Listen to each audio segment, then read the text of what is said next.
but they have two different styles of dancing. Um, I think that Gina is, as she said it, she's still trying to find herself in the school. She's still somebody who is technically new. It's only been half a year since she's gotten to the school. And so I think through that, her trying to do choreography is her trying to make her mark and trying to figure out what she's known for.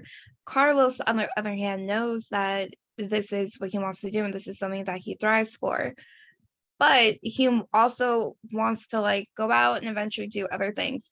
I mean, really, if you really think about it, when Carlos asked Gina to be co-choreographer, I was like, okay, Carlos is going to be head choreographer. Gina is going to be the one to help assist and or help create a number if Carlos cannot do it.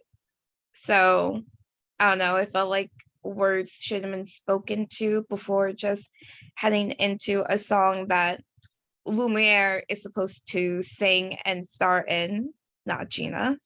Correct. I mean, and you bring up a good point. It just felt like when he asked her, they really didn't sit and have a conversation on what Gina's role was going to be. Like, because Gina just thought that she was just going to take over. And Carl was just like, I just need you to listen to me and do as I say. And it's just like, that's not really how co works or bringing someone on. It's like, yo, I thought they were just going to be bouncing ideas off of each other, but that was not the case. But it seems like they made some reconciliation at the end. I So mean, not really, because it's not like they didn't even come to a good agreement. So they didn't, but it seems like they got somewhere. We need to talk about Nini. I truly felt bad for Nini, but I said it from the start, she wasn't going to stay at that school for long. You did say that. You did. I thought that it would have been like a little bit longer or right up until the spring musicale where she comes back and she sees the spring musicale and then she's just like, I don't belong at that school. I belong here. Like I feel the realization of that to me Mm-hmm. came a little bit like premature in the show. Like I felt like it should have happened longer, or we should have at least had maybe 2 more episodes before she comes to that realization. And I say that with the preview of episode 5. You know, and then we'll talk about that later. But I do feel sorry for her, especially from those few minutes that we saw her at that school, and then her talking to Miss Jen about that school. You know, like it's just like I feel truly, truly sad for you because that's not where you belong. Like I think in a way that Nini also, I don't think Nini truly wanted to go, but I think that she wanted a change.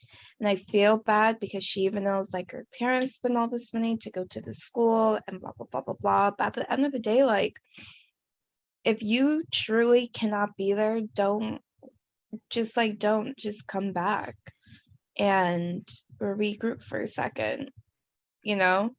So I'm happy that Nini is realizing this. Do I think that it needed to be pushed back an episode or two?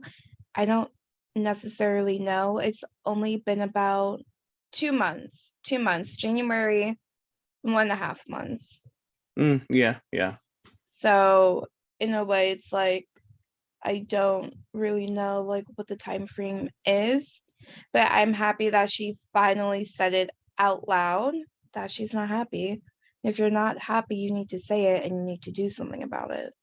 And then also like with Ricky, low key, high key, I think she was kind of waiting for someone to say, don't go for her not to go, whether that would have been her parents, Miss Jen, and obviously Ricky, for her to like say that I'm not going, or that I'm not going back. Because even when Ricky, like at the end, when Ricky said, you know, I don't want you, like I want you here with me, you know, though I'm happy for you to go there, I want you here with me. And I think that was something that Nini was looking for. You know, I feel like I felt like she wanted to say it, but I think she wanted someone to say it first in order for her to like really say it out loud. That's how I felt behind it. But I also feel like you can't. I would feel selfish if my boyfriend went to another school. I'm like, though I'm happy for you, I wish that you were here and whatnot. I would feel selfish saying it.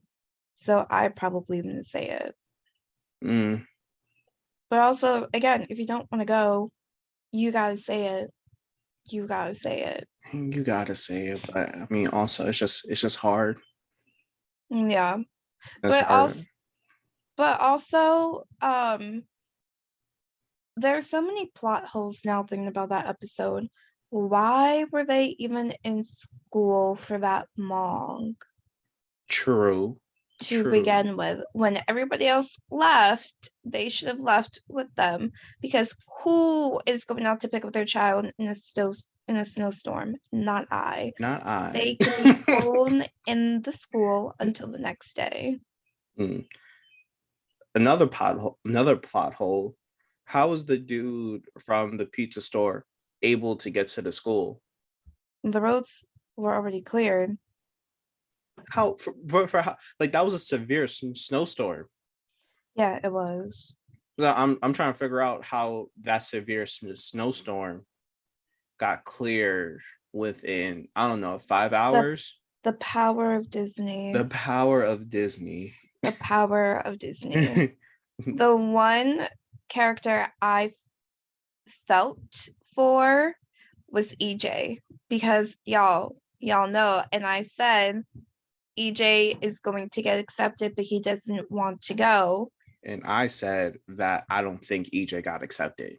And I feel bad because like it is his family's alma mater, and it's when your parents put a lot of pressure on you to make a decision or to go to a place and you don't get accepted or you end up not doing it, you do feel like a failure. And I feel for EJ to the core. And I am happy that Mr. Benjamin was the one that eventually found him and talked to him about it. I do too. And the highlight of episode 4 is Mr. Benjamin and Miss Jen.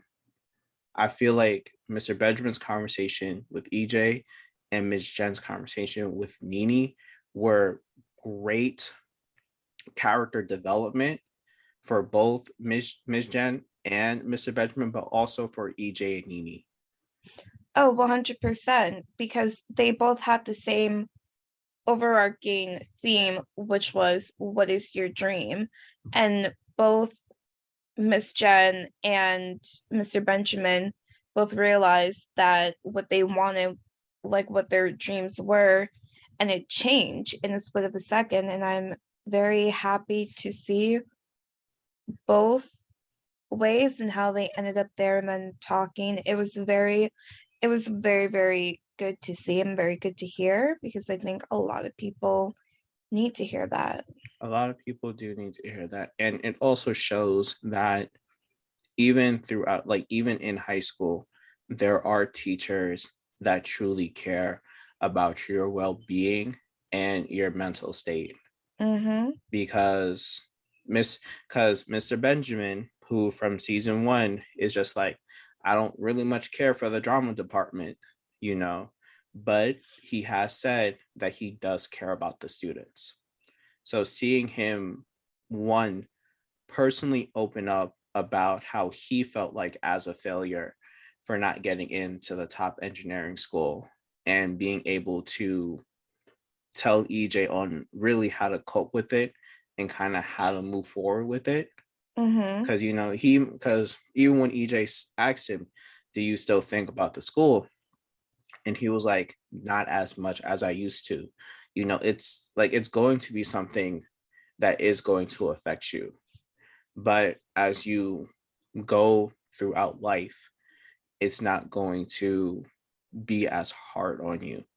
And also for Mr. Benjamin to open up saying, you could always come talk to me, like in the AV room or the robotics room. I forget which one he said, but that's good for EJ because now he feels that there's someone on campus that he could go to and express his feelings to, So I'm happy that High School Musical, the series, is exploring or opening up these avenues for kids in high school to see that you can find someone on school that you can open up with.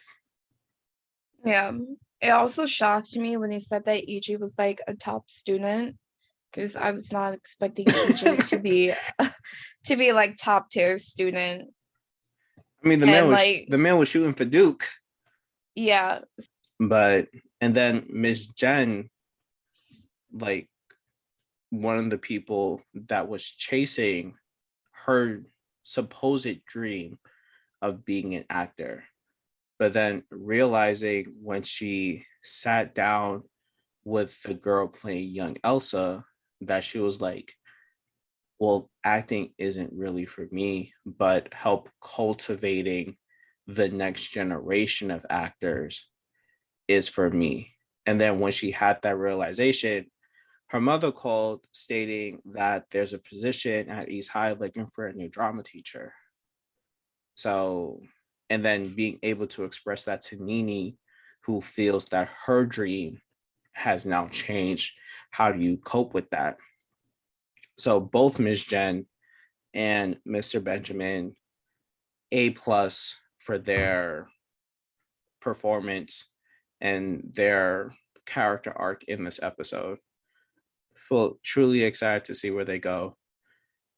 They may even get together. I don't think so. I think Mr. Benjamin has the hots for Miss Jen. I don't think they're gonna get together. I don't think Miss Jen and Ricky's father is going to get together. Hopefully they just don't get together, period. And move on. But guys, this is the time we have for you today. This is the time we have. This is the time that we have for you today. Yes, indeed. Yes, indeed. But before we let y'all go, episode 5 preview. I feel like Ricky needs to get punched in the face. If you haven't seen the preview for episode 5, go watch episode 4 of High School Musical, the series, and then watch the preview for episode 5. And then you see why I think Ricky needs to get punched in the face.